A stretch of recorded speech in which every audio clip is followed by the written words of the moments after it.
Shalom, selamat pagi Bapak Ibu Saudara-saudara yang dikasihi oleh Tuhan Yesus, Jemaat GSCA Peniel serta GSCA Anugerah Cabang Kemendung, dimanapun Bapak Ibu Saudara berada. Bertemu kembali dengan saya dalam program Mimbar Gemar tanggal 20 Juli tahun 2022. Pembacaan Gemar pada saat ini adalah terambil dari Kitab Wahyu, pasal yang ke-10, ayat yang pertama sampai yang ke-11. Demikian pembacaan firman Tuhan. Dan aku melihat seorang malaikat lain yang kuat turun dari surga, berselubungkan awan dan pelangi ada di atas kepalanya, dan mukanya sama seperti matahari, dan kakinya bagaikan tiang api. Dalam tangannya ia memegang sebuah gulungan kitab kecil yang terbuka. Ia menginjakkan kakinya di atas laut dan kaki kirinya di atas bumi. Dan ia berseru dengan suara nyaring sama seperti singa yang mengaum. Dan sesudah ia berseru, ketujuh guru itu memperdengarkan suaranya. Dan sesudah tujuh guru itu selesai berbicara, aku mau menuliskannya.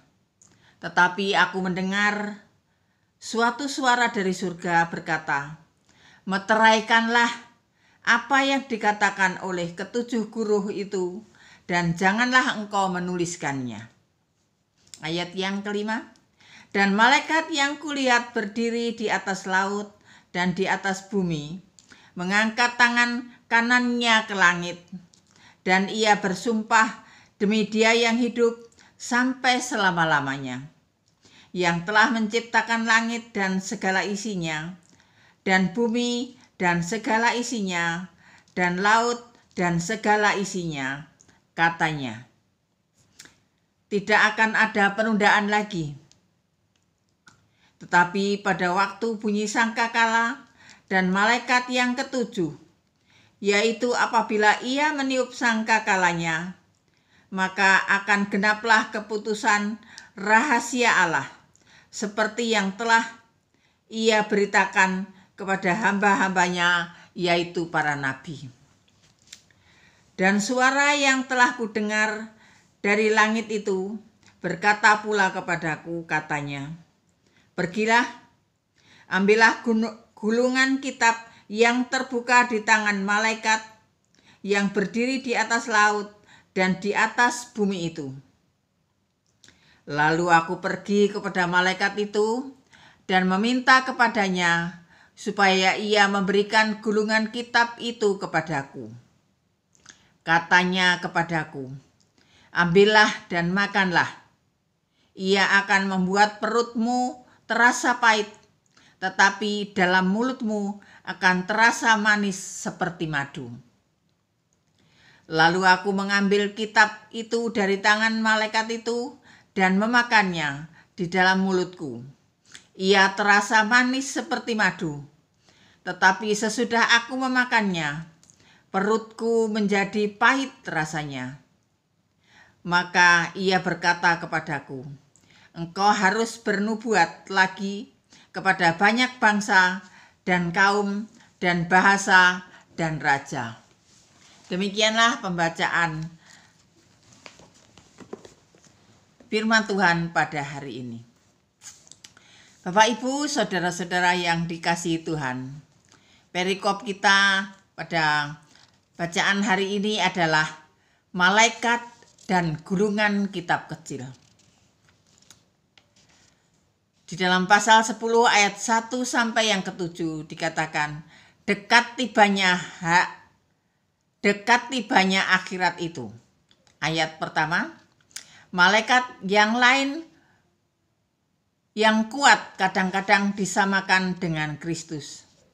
Tetapi adalah tidak mungkin bahwa ia dihunjuk selaku malaikat. Lihat Daniel pasal 12 ayat yang ke-7. Demikian firman Tuhan. Lalu aku mendengar orang yang berpakaian kain lenan yang ada di sebelah atas air sungai itu dan bersumpah demi Dia yang hidup kekal sambil mengangkat tangan kanan dan tangan kirinya ke langit. 1 masa dan 2 masa dan setengah masa. Dan setelah berakhir kuasa perusak bangsa yang kudus itu, maka segala hal ini akan digenapi.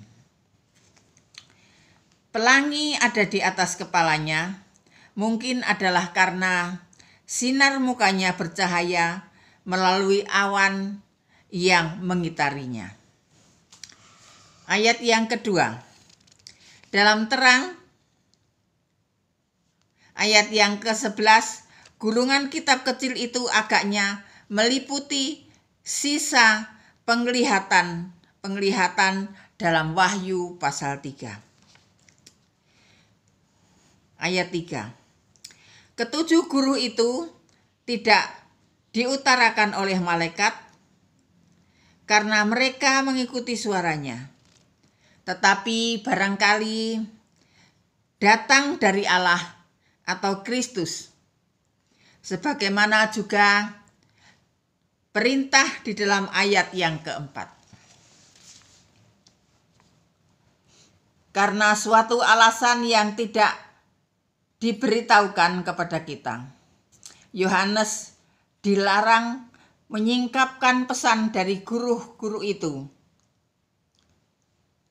Ada sementara orang yang membandingkannya dengan 2 Korintus pasal 12 ayat yang keempat. Dikatakan, ia tiba-tiba diangkat ke Firdaus dan ia mendengarkan kata-kata yang tak terkatakan dan yang tidak boleh diucapkan manusia, tetapi tidak tepat. Karena pernyataan hampir tidak dapat lebih besar dari yang terdapat di dalam pasal yang keempat dan pasal yang kelima. Kaidel menyerangkan bahwa itu adalah wahyu yang diberikan untuk peperangan Yohanes sendiri, tapi yang dia tidak akan simpangkan, sementara mencatatnya oleh sebab pentingnya bagian selebihnya dari penglihatan itu. Suatu pandangan yang dapat masuk akal sebagaimana yang lain yang dipaparkan sampai sekarang. Ayat yang kelima sampai yang ketujuh. Lihat Daniel pasal 12 ayat yang ketujuh. Di atas sudah dibacakan. Malaikat itu berdiri di atas bumi dan laut, karena pesannya mempunyai arti untuk seluruh permukaan bumi. Ayat yang ke-6. Intisari dari pernyataan ialah bahwa tidak boleh adanya penundaan lagi. Maksud Allah bagi umat manusia yang telah dinubuatkan kepada para nabi sekarang akan digenapkan. Ayat yang ke-7 dikatakan, malaikat yang ke-7 adalah seorang hendak membunyikan sangkakala. Kemudian akhirat itu pun datanglah. Pasal 10 ayat 8 sampai yang ke-11 ialah pengutusan Yohanes sebagai nabi dikukuhkan ulang.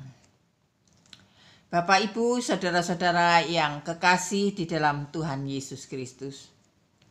Bagian dari penglihatan ini mengingatkan kepada kita, kepada Yehezkiel pasal 2 ayat 9 sampai pasal ketiga ayat yang ketiga. Sebagaimana dalam hal Yeskiel, memakan kitab itu menyebabkan baik kemanisan dan kepahitan.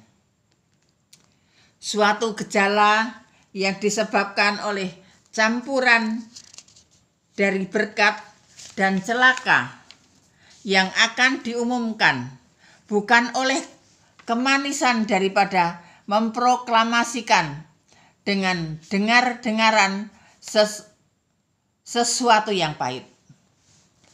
Maksud perikop ini agaknya adalah karena ini merupakan pengukuhan ulang pengutusan kenabian Yohanes.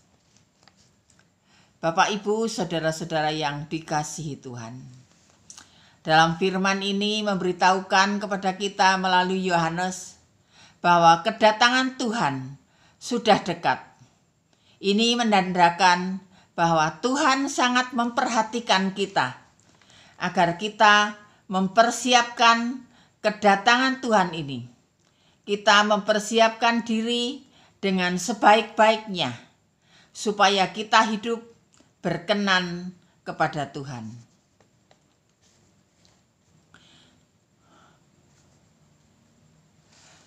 Di dalam Yohanes pasal 16 ayat yang ke-13b dikatakan, tetapi segala sesuatu yang didengarnya, itulah yang akan dikatakannya, dan ia akan memberitahukan hal-hal yang akan datang.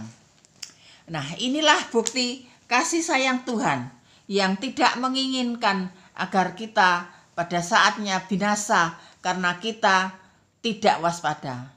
Tetapi Tuhan mengingatkan agar kita senantiasa berjaga-jaga. Pada akhirnya kita bisa bersama-sama dijemput oleh Tuhan ke surganya yang kudus, yaitu Yerusalem yang baru. Tuhan ingin di antara orang-orang pilihannya tidak ada yang tertinggal pada saat pengangkatan atau rapture. Itulah bukti kasih Tuhan yang sangat besar untuk umat pilihannya. Bapak, Ibu, saudara-saudara yang dikasihi Tuhan, biarlah melalui renungan ini kita diingatkan agar kita senantiasa berjaga-jaga dengan iman yang penuh untuk hidup, melayani, dan beribadah dengan sepenuh hati. Jangan sampai kita terlena oleh tipu daya, kenikmatan, dan keindahan dunia, tetapi tetap melekat pada Tuhan. Di dalam Roma pasal 15 ayat yang ke-13 dikatakan, semoga Allah sumber pengharapan memenuhi kamu dengan sukacita dan damai sejahtera dalam iman kamu, supaya oleh kekuatan Roh Kudus kamu berlimpah-limpah dalam pengharapan.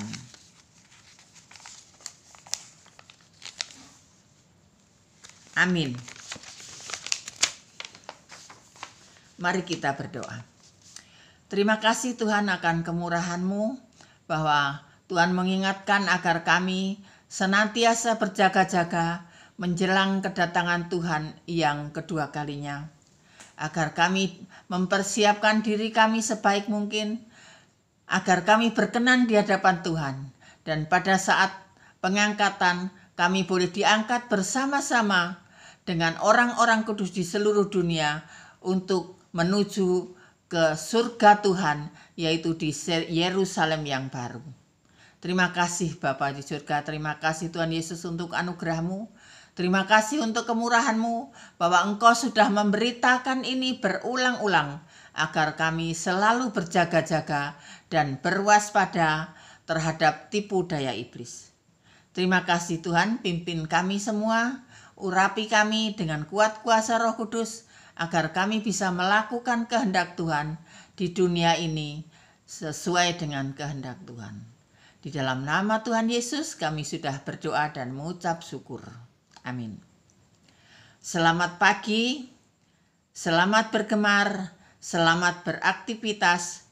Tuhan Yesus memberkati.